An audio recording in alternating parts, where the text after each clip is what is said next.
I recently got to play around 90 minutes of No More Room in Hell 2, an open-world first-person co-op zombie game, and like many of the best zombie games, it presents a desolate and desperate world.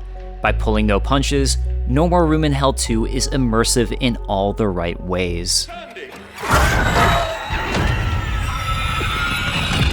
No More Room in Hell 2 is a sequel to a cult favorite zombie game that's been on PC since 2011.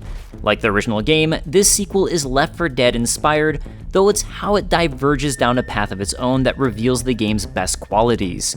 Played on a huge open world map that blends thick forests, ranger cabins, fire watchtowers, and a massive power plant that serves as the level's end goal, each of the game's 8 players spawns alone with a few supplies nearby, a few points of interest marked on their map, and the full world to explore.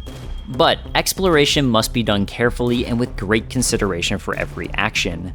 In my time with the game, stamina was quite limited, especially in combat, where I could only get in about 4 swings with my metal pipe before I had to retreat while I caught my breath. Early on in my demo, as I scoured picnic tables, outhouses, and campgrounds for flashlight batteries, ammo, and medkits, I carefully crouched, lights off, around small packs of undead.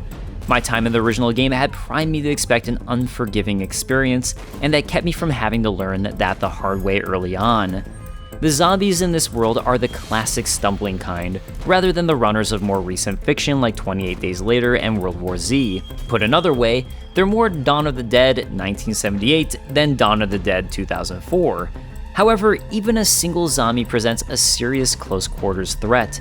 They have scary good closing speed, and those with red eyes are especially tough, often surviving many melee blows and even some body part removing blasts of my shotgun.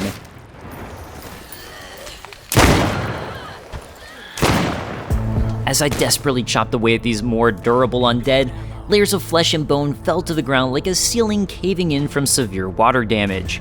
This gory effect is not new. Dead Island 2 and Dying Light 2 both perform a similar trick, but it's welcome in as many zombie games as can offer it. The original game's infection system, which turns some wounds into a countdown until you're zombified, is set to come to the sequel later during the early access period that begins on October 21.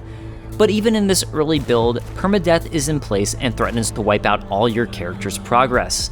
Dying means turning into a zombie yourself, which you no longer control, leaving your allies to put you down like a common Zed before you start a new character from scratch. That makes every hit you take feel costly, as your inventory space is limited, and it's unlikely you have a stockpile of healing items. Even if you do, you're therefore lacking in other necessities as a trade-off. Gunplay is similarly uncharitable. In my time with the game, I had a revolver and later found a shotgun, but ammo was hard to come by, and firing either of them often seemed to draw on more zombies than any headshot was worth. It didn't take long before I learned to check every corner when I had to open a door.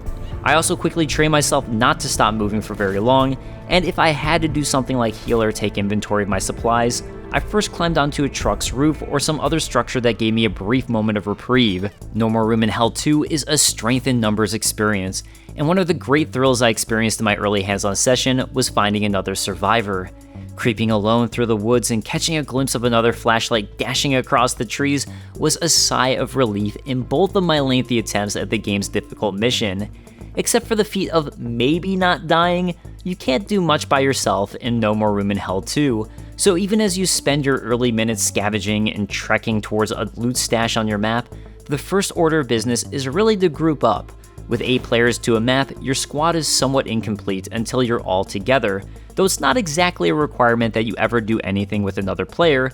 Going alone is a death sentence in all likelihood, but it seems the game welcomes you to try if you're intent on doing so. The world in No More Room in Hell 2 is not a post-apocalypse, Tom Banner Studios told me.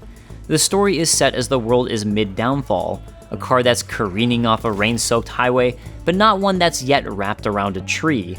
Therefore, missions are focused on your crew of survivors, each of them dressed like first responders, trying to stop the skid and get critical infrastructure, like a local power plant, running again. There's still hope.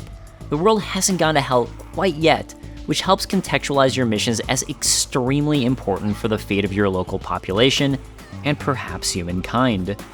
All of these qualities combine to provide that aforementioned and most crucial trait of zombie games: despair.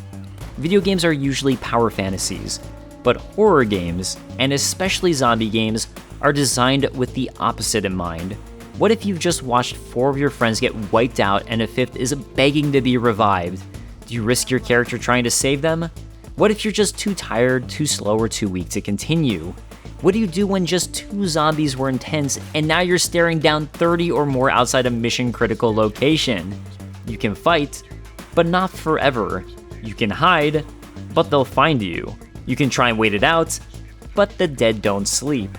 Feeling the odds stacked against you, but somehow making it out alive, with hopefully a few living allies standing beside you, is the memorable stuff of horror movies, and is what could land Tom Banner's sequel in the uppermost tier of zombie game greatness. After the first game flew under the radar for over a decade as a flawed but immersive hidden gem, my early access preview of No More Room in Hell 2 left me feeling like it's about to make a much bigger name for itself.